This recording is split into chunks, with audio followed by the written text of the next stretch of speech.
No sector has been immune to the happenings in the Nigerian economy, least of all the manufacturing sector. Many factories are not as busy as they should, and manufacturers complain about policies which have hampered their work. The challenges now that face all the manufacturers in Nigeria is number one, we don't get foreign exchange enough as we need it to import the foreign components. Sometimes you will bid in the bank, it will take them 2, 3, 4 months before they supply you. So will you close the factory for 2, 3 months before you continue? So as far as factory is working, we need it every month. We are doing expansion. Now what is driving the expansion? That there's some equipment we need to bring in from overseas for the expansion. But we haven't got enough foreign exchange to bring it in. So anytime the foreign exchange issue legalized, we bring all the equipment in. Then we can produce more model and employ more people. As of now, we are employing 7,400 workers. So if that extension starts, we have to employ another 1,500 immediately. While the policy to ease access to foreign exchange is expected, the manufacturers have another challenge. If Nigeria support made in Nigeria, like this factory, Nigeria will move forward. And some of them sometimes doesn't like to buy made in Nigeria. Sometimes some people in the office, they will tell them to buy a local made vehicle. They say they must buy an imported one, that they want imported one. Instead, they will go and buy second hand.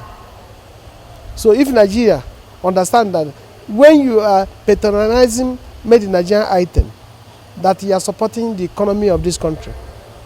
There is a time when they bring motor from Japan, people say it will not last. But today everybody has seen that Japan car is good.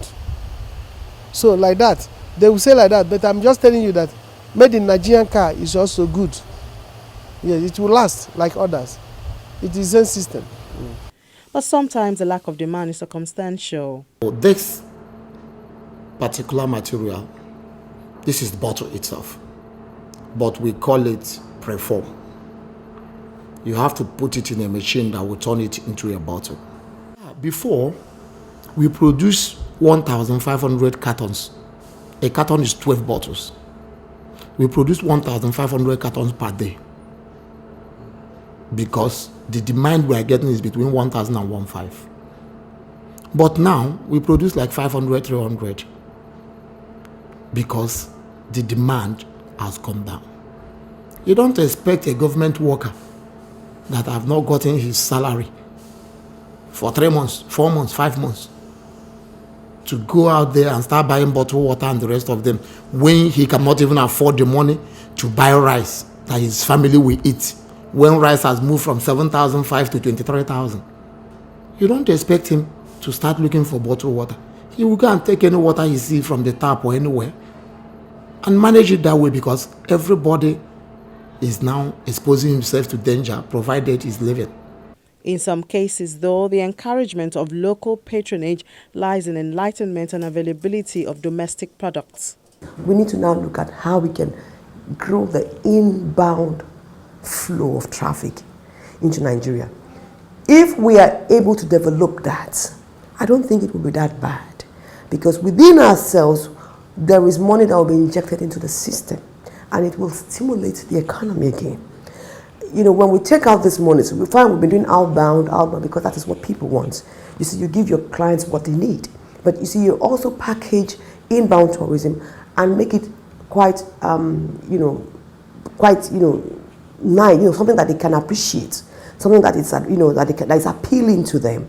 And if we're able to do that to our clients, I'm sure they would buy the products again.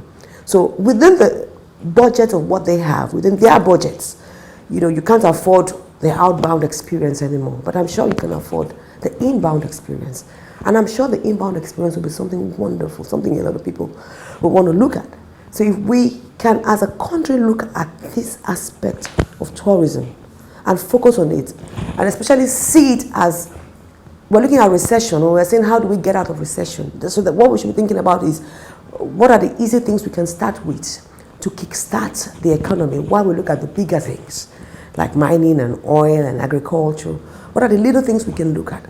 I think growing the inbound tourism is one of the bigger things we can look at because it's a low-hanging fruit that we can easily pick on. So while we're trying to grow the bigger aspects, we can at least keep a particular level of the economy flowing. You understand? The tourism industry is one of the largest employer of labor. So you can imagine if you're able to keep this aspect of the sector still thriving and being able to keep a lot of people under employment, able to pay people the salaries, then you know that it won't be as bad. At least people will still be able to afford, the basic needs. Even if you can't eat a 3 square meal, you can eat 2. Even if you can't afford to pay, give 1,000 naira, you can give 100 naira. However, for this strategy to be effective, the need for attitudinal change comes into play.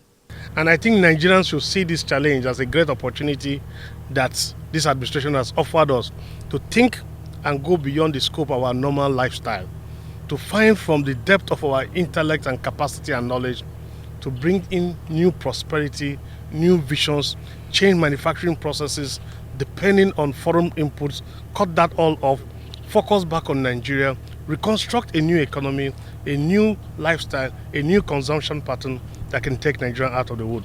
But most critically is that ethical change. And that's the first change we need. Attitude, orientation, thinking, philosophy, mentality. Until that is changed, then we start preparing Nigeria for a new tomorrow. When that change does not come, and when people imagine that pumping money into the economy and that will bring change, when you pump into the economy, pumping so much cash into the economy without a proper ethical and attitudinal change, leakages will take all of that money. Nigerians, we have to go through reorientation. But you don't learn to perfect consuming what you don't produce, particularly those things that you can actually produce. If we are going to move away from a nation that has perfected the act of consuming precisely what it doesn't produce, but which is capable of producing, and we want our rural economy to improve, you've got to have to allow this price incentive to redirect investors properly to the agricultural sector.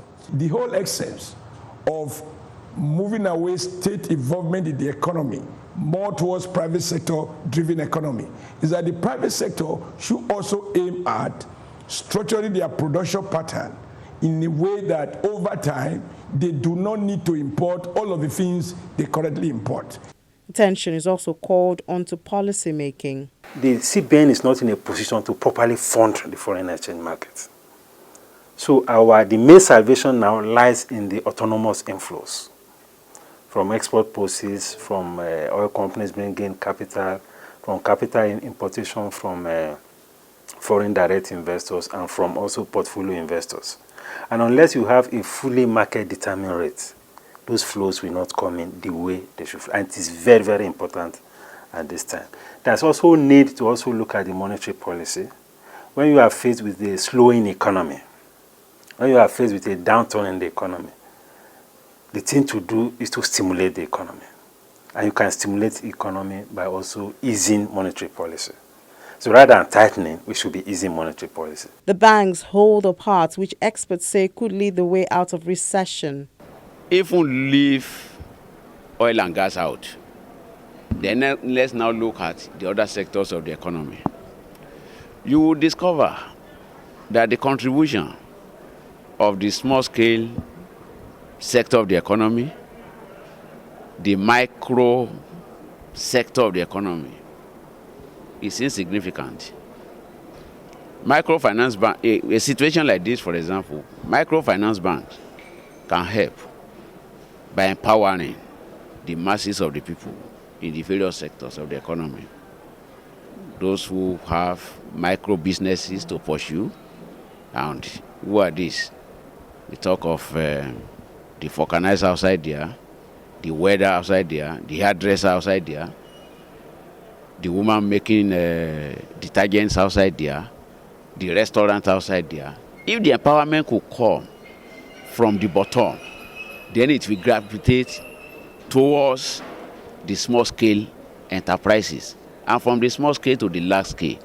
But because we have been so monolithic as an economy for long, we've ignored these sectors. Banks can play this role by coming out to more than before faithfully support these various low level, the lowest rung of the economic ladder.